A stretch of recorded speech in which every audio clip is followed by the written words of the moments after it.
Hello, j'espère que tu vas bien, je te retrouve aujourd'hui dans cette nouvelle vidéo. Et aujourd'hui, je te propose une nouvelle vidéo sur la dépendance au téléphone, plus particulièrement la dépendance au smartphone. Voilà, là je vais vraiment me focaliser sur le smartphone, le téléphone. Je vais pas parler des autres écrans dans cette vidéo.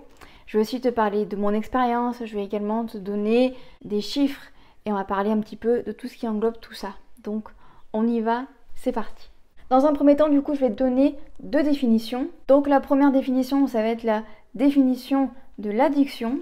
Addiction, dépendance très forte à une substance nocive entraînant une conduite compulsive. Du coup, je vais te donner la définition du mot addiction. Il faut savoir que le mot addiction, c'est un terme anglais. Du coup, à la base, c'est pour ça que je vais essayer d'employer le terme dépendance et non pas addiction, du coup. Mais je vais te donner quand même la définition. C'est l'envie répétée et irrépressible de faire ou de consommer quelque chose en dépit de la motivation et des efforts du sujet pour s'y soustraire. En gros, voilà, de ce qu'on peut comprendre de ces deux définitions-là, c'est tout simplement une envie incontrôlable. C'est quelque chose qu'on ne peut pas contrôler. On peut avoir, on va dire, toute la bonne volonté du monde, c'est plus fort que nous. C'est hors de contrôle, littéralement. Voilà un petit peu pour te résumer ces deux définitions-là, pour résumer le mot addiction, du coup, ou dépendance. Dans cette deuxième partie, du coup, je vais te proposer un test. Voilà, tu peux le faire en même temps que moi, si tu veux. Je t'afficherai les questions ici à l'écran et je vais les lire également. Êtes-vous accro à votre smartphone? Vous passez des heures sur votre téléphone. Votre premier réflexe le matin est de consulter votre smartphone. Il vous suit partout, même à table. Ce sont autant de signes qui peuvent montrer que vous êtes accro à votre téléphone. On démarre le test du coup. Question 1. La nuit, lorsque vous êtes couché, votre portable est-il allumé et posé sur votre table de nuit ou à côté de votre oreiller? Oui ou non? Pour moi, c'est un oui. Question 2. Au moment des repas, posez-vous votre smartphone sur la table ou à côté de vous? Non. Troisième question. Lorsque votre téléphone sonne, bip ou vibre, accourez-vous pour regarder? Oui. Question numéro 4.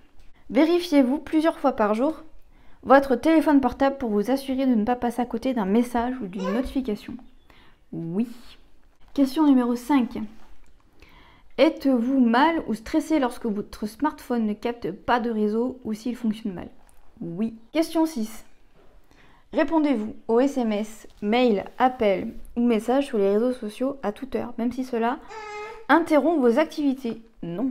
Question 7. Lorsque vous patientez dans une salle d'attente, consultez-vous votre smartphone pour passer le temps? Non. Question 8. Lorsque vous conduisez, continuez-vous à téléphoner ou échanger par SMS? Non. Question 9. Vous sentez-vous démuni lorsque vous avez oublié votre smartphone? Oui. Question 10. Au réveil, votre premier réflexe est-il de consulter votre téléphone portable? Oui. Question 11. Répondez-vous à un appel lorsque vous êtes en train de discuter avec un ami ou lors d'une réunion professionnelle? Non. Question 12. Répondez-vous à un message SMS ou email en moins de 10 minutes? Non. Question 13. Passez-vous du temps sur votre smartphone alors que vous avez des choses plus importantes à faire? Oui. Question numéro 14. Envoyez-vous plus de 10 SMS par jour? Non. Question numéro 15. Pour terminer, votre téléphone vous sert-il à téléphoner, vous réveiller, surfer sur le web? Oui. Je te propose du coup de compter le nombre de oui et de non. Et ensuite, on va un petit peu analyser tout ça grâce à ce test. Pour ma part, du coup, j'ai 8 oui. Donc, voilà, c'est quand même assez passé. C'est, on va dire, sur 15 questions, tu avais plus de la moitié, donc c'est quand même pas mal quand même. Donc on va voir un petit peu qu'est-ce qui suit, on va dire. Vous avez donné moins de 5 réponses positives à ce questionnaire. Bonne nouvelle. Vous n'êtes pas accro à votre smartphone. Pour vous, le téléphone est un simple outil très pratique pour communiquer et être joignable, mais vous savez l'utiliser avec modération. C'est clairement pas mon cas. Vous avez donné entre 5 et 10 réponses positives à ce test. Votre téléphone portable occupe une place importante dans votre vie. Si vous avez répondu oui au moins 7 fois, vous réussissez à gérer l'utilisation de votre téléphone. Au-delà de cette réponse positive, il semble que vous ayez du mal à vous passer de votre téléphone. Attention à ne pas devenir vraiment accro à votre smartphone. Oui, ça on va dire c'est vraiment le problème. Le dernier, vous avez donné plus de 10 réponses positives à cette évaluation. Pas de doute, vous êtes totalement dépendant de votre smartphone. Si l'idée de vous retrouver sans smartphone ou d'imaginer votre smartphone en panne vous inquiète vraiment, vous souffrez de nomophobie, contraction de l'expression en anglais no mobile, et phone pour le mot phobie. Il est grand temps de déconnecter. Voilà, et n'hésite pas à me dire en commentaire les résultats de ce test sur toi, savoir si on est dans la même catégorie ou pas. Maintenant, du coup, je te propose qu'on parle un petit peu plus de chiffres, on va dire, même si c'est, je trouve, hyper compliqué de te donner des chiffres, parce que très souvent, on parle, voilà, tant de pourcentage des Français sont accros ou autres, mais en vrai, on se dit, mais moi, j'ai pas été interrogée, enfin bon, bref. Là, je t'ai pris un chiffre, on va dire, qui revenait assez régulièrement par rapport à toutes les recherches que j'ai fait, donc du coup, je me suis fiée à celui-là. À savoir du coup que 21% des Français ne peuvent pas se passer de leur smartphone. C'est un sondage du coup qui a été réalisé en 2021, donc il est assez récent. Mais voilà, je trouve que 21%, je trouve ça trop peu en fait. Quand je vois toutes les personnes que je croise ou même les personnes de mon entourage, je trouve que c'est pas beaucoup. J'ai l'impression qu'on est quand même beaucoup plus à être dépendant de notre téléphone. Mais voilà, j'estimais quand même que c'était important voilà, d'inclure un petit chiffre. Voilà pour ça. Maintenant, je te propose de parler un peu plus de moi par rapport, on va dire, à ma relation avec mon téléphone, mon smartphone. Voilà, je risque de pas mal mélanger les termes, donc faut pas faire attention à ça. Je vais essayer d'employer le mot smartphone parce que c'est vraiment ça, on va dire, le vrai problème. Le problème, ce n'est pas le téléphone parce que de base, un téléphone, c'est fait pour appeler, c'est fait pour envoyer des SMS. Le vrai problème, actuellement, c'est le smartphone. Donc je vais essayer d'employer les bons termes, mais si je me mélange, il ne faudra pas trop m'en vouloir. Mais du coup, je vais t'expliquer un petit peu ma relation par rapport à mon téléphone au fur et à mesure des années qui sont passées. Avant, les téléphones, c'était exclusivement des téléphones. Voilà, on s'en servait pour appeler, envoyer des SMS. À la limite, tu pouvais prendre des photos, mais alors la qualité était vraiment pourrave. Mais c'était, on va dire, le max du max, il n'y avait pas plus. Et puis, après, voilà, il y a eu une évolution. Du coup, les smartphones sont arrivés sur le marché. Mais avant de parler un petit peu plus des smartphones, je vais te parler un petit peu du coup par rapport à moi. Du coup, il faut savoir que j'ai eu mon premier téléphone, j'avais 16 ans. Donc j'étais, on va dire, relativement âgée. Parce que même quand j'étais, on va dire, plus jeune, j'étais la dernière, en fait, de ma classe à avoir un téléphone. En tout cas, dans ma classe, enfin mon téléphone, le téléphone que j'ai eu, c'était un téléphone, vraiment. C'était un Motorola avec une antenne, voilà, c'est pour te dire. Il ne prenait pas de photos, voilà, c'était le strict minimum. J'avais des cartes prépayées, c'est moi qui les payais du coup avec mes sous. Voilà, il n'y avait pas encore de forfait. On écrivait tous des messages hyper rapides et en abrégé au maximum pour économiser en fait des sous sur notre carte prépayée. Enfin bon, bref, c'était une autre époque. Hein. Ceux qui sont nés en 2000, 2005, 2006, ils doivent se dire mais de quoi elle parle celle-là? Non, je ne suis pas un dinosaure, je vous promets. Mais c'était comme ça à mon époque, on va dire. Le problème, entre guillemets, c'est qu'en fait, j'étais vraiment la dernière de ma classe et j'avais même l'impression d'être la dernière du collège à ne pas avoir encore un téléphone. Mais c'est vrai qu'en plus de ça, on m'a énormément moqué parce que c'était pas le téléphone à la mode. Moi, au moment où du coup j'ai eu mon téléphone, le téléphone à la mode était le Nokia rouge et blanc coulissant. Alors là, si tu avais un téléphone coulissant à l'époque, c'était waouh, c'était le must. Je crois que c'était, je vais te dire une bêtise, mais il me semble que c'était le 3310 amélioré. Enfin, je crois que je te dis une connerie. J'essaierai de te mettre, si j'arrive à trouver, j'essaierai de te mettre une image de ce fameux téléphone-là. Mais tout le monde avait ce téléphone avec un petit truc accroché pour nettoyer son écran. Alors là, c'était le top du top. Moi, je n'avais pas ça, voilà, comme je te disais. Moi, j'avais un Motorola avec une antenne, une toute petite antenne. C'était pas un truc non plus énorme, mais j'étais tellement contente en fait parce que ça y est, j'avais enfin un téléphone et on allait plus se moquer de moi. Enfin, en tout cas, ça c'est ce que je croyais, parce que justement, moi aussi, ça y est, j'avais enfin un téléphone. Parce que le téléphone aussi, voilà, c'est un peu comme le tabac finalement. Ça nous aide à avoir un cercle social. Hein. Voilà, c'est malheureux, mais c'est comme ça. Mais très rapidement, on s'est moqué de moi parce que mon téléphone ne faisait pas de photos. Mon fond d'écran, c'était une image qui était déjà dans le téléphone et c'était Nemo. Voilà. Mais j'adorais ce téléphone, vraiment. Ensuite, du coup, j'ai continué de grandir. Évidemment, je ne me suis pas arrêtée à 16 ans. Et donc, du coup, j'ai commencé à travailler et j'ai commencé, du coup, à pouvoir me payer mes premiers téléphones. Alors, contrairement à la plupart, on va dire, des jeunes filles, quand elles commencent à travailler, elles passent toute leur première paye dans des fringues. Moi, j'ai passé toutes mes premières payes dans des téléphones. Je voulais avoir un beau téléphone, un téléphone qui claque. J'ai eu un Nokia rose fluo flash là, que très peu de personnes avaient, mais j'adorais ce téléphone. J'ai eu également plusieurs BlackBerry. J'ai eu entre autres le BlackBerry Q10, il me semble que c'était celui-là, que j'ai utilisé très peu de temps. Quand je dis très peu de temps, c'est même pas 2 semaines je crois. De la daube. C'était sur la fin de BlackBerry en fait, et le téléphone merdé, c'était une catastrophe. C'était l'époque où il commençait un petit peu à avoir les smileys intégrés dans le téléphone. Alors là c'était vraiment le top du top. Et puis après, au fur et à mesure, j'ai commencé également à me payer mon propre forfait. Donc à savoir, enfin, les SMS, appels, MMS illimités ont commencé à se démocratiser. Et surtout, les prix étaient abordables. Parce qu'avant, on pouvait avoir ça, mais il fallait payer littéralement un rein et une couille pour avoir cette opportunité-là. Et là, pour te dire, actuellement, je suis chez Soch depuis des années. Et je paye 20 €. À l'époque, enfin à mon époque, il y a 16 ans, on m'avait dit ça. C'était pas possible, quoi. Les premiers qui sont arrivés sur le marché, d'ailleurs, c'était Free, il me semble, avec un forfait à 2 €. Et puis c'est eux, en fait, qui ont littéralement cassé les pattes aux plus grosses enseignes, à Orange, à SFR, qui pratiquaient des tarifs exagérés. Alors que là, très clairement, voilà, comme je te dis, actuellement, je paye 20 € et ça depuis des années pour avoir du coup Internet, SMS, MMS et appels illimités. Vraiment, voilà, c'est le top en tout cas maintenant. Et pour te dire du coup, on va dire les derniers téléphones que j'ai eu, parce que du coup là je te disais un petit peu que j'ai eu le BlackBerry Q10, j'en étais pas du tout satisfaite. Après j'ai bifurqué sur iPhone, donc j'ai eu un iPhone 5S pendant plusieurs années.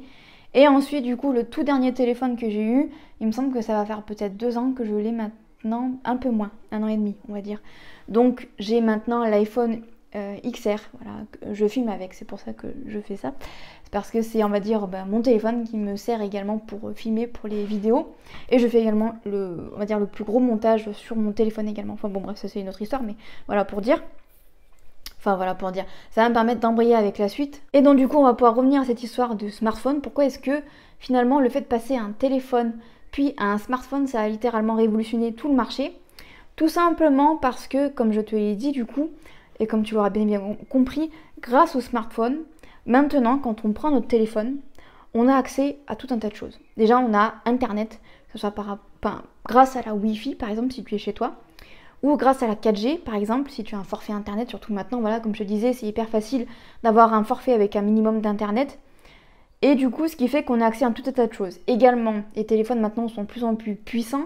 Certains téléphones sont aussi puissants qu'un appareil photo, donc pour faire des photos, des vidéos, c'est extra, c'est génial. Ce qui fait que voilà, on passe de plus en plus de temps sur notre téléphone parce que c'est hyper facile, voilà, on dégaine notre téléphone de notre poche, c'est petit, c'est malléable, c'est facile à ranger, on a juste à faire ça, tac, et on a le téléphone.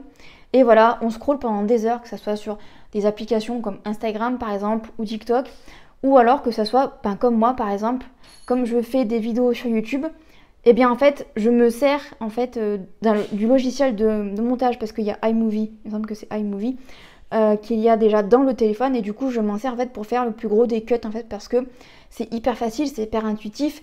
Et c'est ça finalement le gros problème des smartphones, c'est que c'est tellement facile qu'on en oublie presque en fait que c'est dangereux. En tout cas pour moi c'est dangereux, parce que du coup on perd un temps considérable. Enfin bon bref, tout ça pour dire que le smartphone maintenant prend de plus en plus de place dans nos vies, et ça peut vraiment être un gros problème. Du coup, comment je me suis rendu compte que j'étais, on va dire, accro, dépendante à mon téléphone? En fait, c'est des petits signes au départ. Bon là, comme tu l'auras remarqué, avec le test qu'on a passé en début de vidéo, ça peut déjà donner un bon indicateur. Mais c'est pas ça qui m'a fait prendre conscience qu'il y avait quand même un petit problème. C'est le fait qu'en fait, j'avais une consommation excessive de mon téléphone. Quand par exemple, j'étais mal, par exemple, quand je pensais trop à des choses négatives, première chose que je faisais, c'était que je prenais mon téléphone et je commençais un petit peu à scroller, en fait à aller un peu partout et nulle part à la fois. C'est un peu concrètement un comportement compulsif en fait. C'est un peu comme quelqu'un qui, quand il est angoissé, va noyer, on va dire, son chagrin dans la nourriture. Pour moi c'est un peu pareil, sauf que là c'est pas la nourriture chez moi le problème, en tout cas pas dans un premier temps, c'est mon smartphone en fait. Je me suis également rendu compte que quand je n'avais pas sur moi, quand il était en train de charger, donc du coup que je l'avais pas à proximité de moi, je me sentais pas très bien. J'avais l'impression qu'il me manquait quelque chose, et j'avais l'impression de perdre le contrôle sur quelque chose, ce qui peut paraître un petit peu curieux, comme si finalement le fait qu'il ne soit pas là, ou le fait justement qu'il soit là, ça soit un problème, finalement, ça soit même, comment dire, quelque chose de pesant. Je sais pas trop comment expliquer ma pensée, mais là je me suis vraiment rendu compte que quand même, c'était pas normal, entre guillemets. Je dis pas que je suis pas normale, mais c'est un comportement de base qui n'est pas sain, en tout cas. Entre autres, ce que j'aime bien beaucoup faire avec mon téléphone, ce qui est un problème finalement, c'est le fait de mettre des vidéos YouTube et de les faire tourner en fond en fait. Un petit peu comme la télé en fait. C'est un peu le même problème. En fait, ça évite, voilà, comme je te disais, que mes pensées prennent le dessus. Ça permet en fait de ne pas avoir le silence en fait. Le silence, de base, c'est pas quelque chose qui me fait peur. Mais bon, voilà, si tu suis la chaîne, tu le sais, vu ma situation. Autant dire que des pensées, en ce moment, j'en ai pas mal dans ma tête. Donc c'est vrai que le fait d'avoir justement quelque chose qui tourne en permanence, ça me permet de ne pas penser en fait. De pas trop cogiter sur ces pensées-là qui m'empoisonnent un petit peu. Mais quand même, d'un côté, quand on regarde le test qu'on a fait tout à l'heure, je ne me mettrai pas en danger à cause de mon téléphone.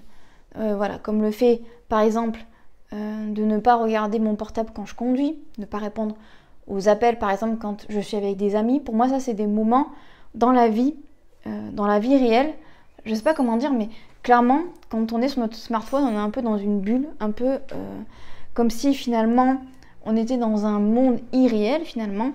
Et quand je suis avec quelqu'un, quand je suis avec des amis, voilà, quand je suis également au travail, même si ça remonte il y a quelques années, je ne vais pas me jeter sur mon téléphone quand j'ai quelqu'un qui m'appelle ou quand j'ai un SMS ou une notification encore. C'est pas du tout comme ça en fait que je procède. J'arrive quand même à me mettre des stops qui pour moi sont importants, comme par exemple le fait de ne pas répondre à un appel quand je conduis. Pour moi c'est rédhibitoire et c'est impossible, je ne le fais jamais, vraiment jamais. C'est trop important pour moi, c'est une question de sécurité évidemment. Mais je sais quand même me mettre des limites.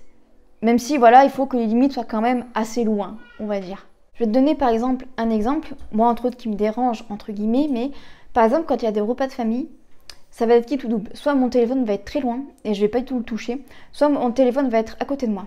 Pour plusieurs raisons, entre autres parce que comme j'ai un iPhone et qui fait des belles photos, en fait j'aime bien prendre des photos, mais ça me dérange d'un côté parce que je me dis putain mon smartphone il est encore là, il est encore à côté de moi, alors j'essaye de l'éloigner.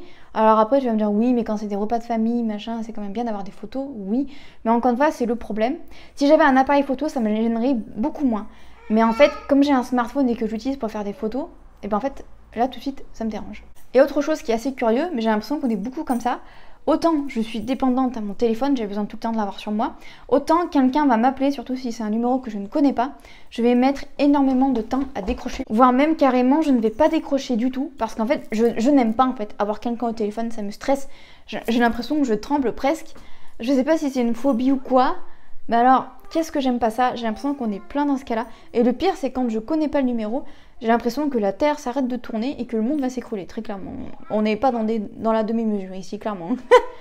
Je ne suis pas quelqu'un de base qui suis dépendante aux écrans, comme par exemple la télé. La télé, en fait, je la regarde pratiquement jamais parce que j'estime qu'il n'y a que des navets, on va dire en programme télé. Hein. Ensuite, tout ce qui est Netflix, Amazon Prime, je regarde très peu parce qu'il n'y a rien qui m'intéresse. Ou alors, quand il y a quelque chose qui m'intéresse, je vais regarder et puis je vais me lasser assez rapidement. Et pour ce qui est par exemple des consoles, de la PlayStation, etc. Pareil, c'est pas du tout mon truc. J'ai que la Switch et j'ai jamais le temps d'y jouer, ce qui est bien dommage parce que comme c'est une console portable, elle est facile d'accès. J'ai joué beaucoup d'ailleurs quand j'étais enceinte de ma fille. Mais c'est vrai que là, à l'heure actuelle, je n'y joue plus. Voilà. Et du coup, on va aborder la dernière partie de cette vidéo, à savoir comment se désintoxifier, ou se désintoxiquer, je ne sais pas, de son smartphone, de son téléphone. Du coup, on va voir un petit peu tout ça ensemble. Bon, déjà, première chose, on va dire, à savoir, c'est que le 6 février, c'est la journée mondiale de la journée sans smartphone, sans téléphone. Normalement, c'est la journée où, pendant 24 heures, on ne touche pas son téléphone. Bon, autant dire que pour moi, c'est pas possible.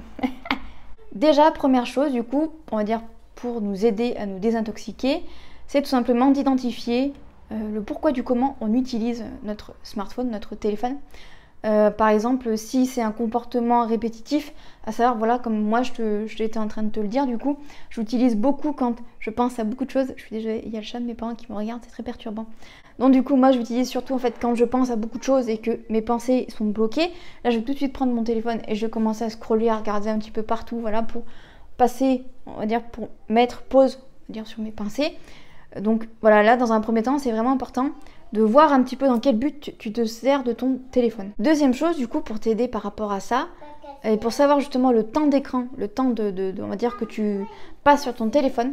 Alors maintenant, sur iPhone, ils le font, c'est-à-dire que tous les dimanches, tu reçois une notification avec, par exemple, marqué dessus, tu as passé sur toute la semaine 7 heures sur ton téléphone. Voilà. Ça peut être déjà un très bon indicateur. Moi, je sais que la première fois quand j'ai reçu cette notification, ça m'avait choquée. Je pensais pas passer autant de temps sur mon smartphone, et ça, c'est vrai que on a l'impression que c'est tellement rapide, on a l'impression en fait qu'on reste que 5-10 minutes sur son téléphone, et puis en fait avec des applications comme ça, on se rend compte qu'en fait non quoi, c'est pas 5 ou 10 minutes. Deuxième conseil du coup que je peux te donner, c'est tout simplement de couper toutes les notifications de ton téléphone. Tu peux laisser la notification des messages, également des appels, ça c'est important.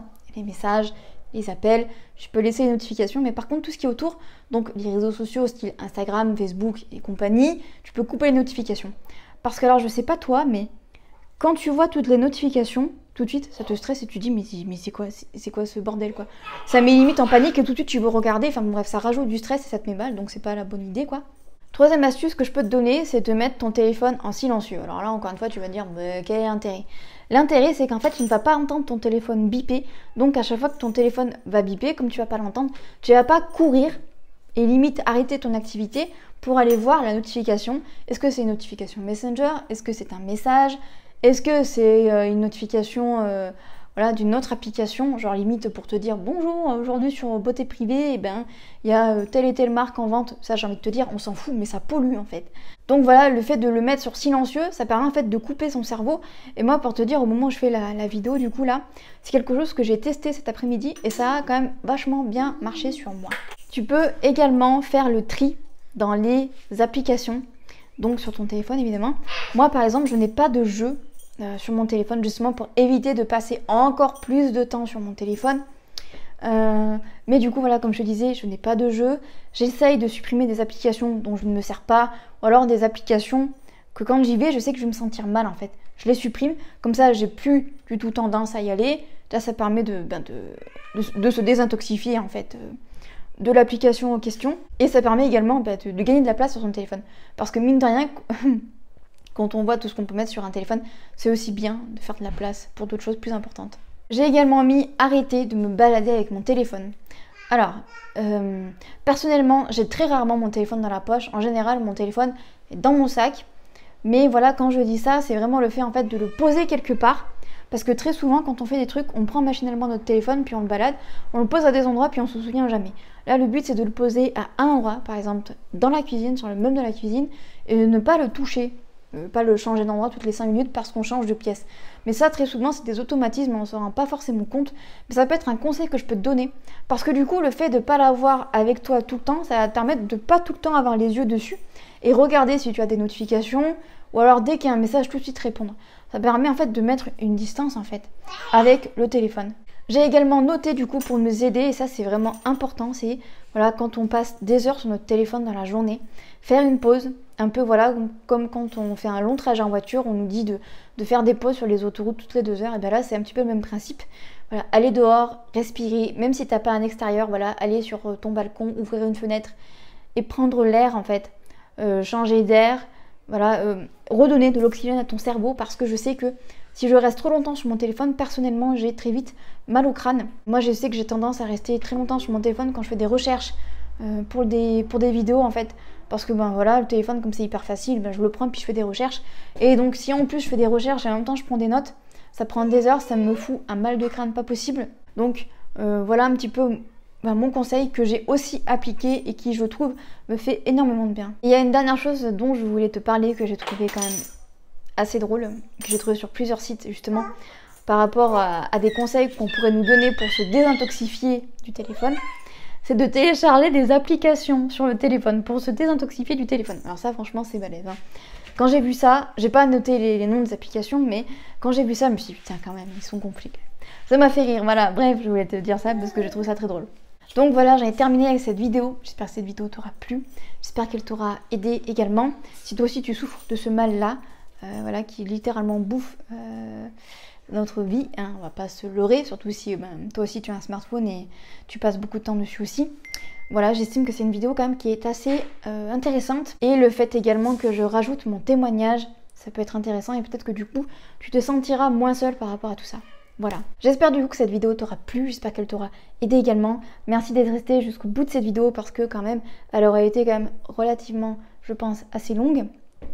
Et jusqu'à jeudi prochain, 18 h, pour une nouvelle vidéo sur la chaîne. Je te souhaite une très bonne semaine. Bye bye.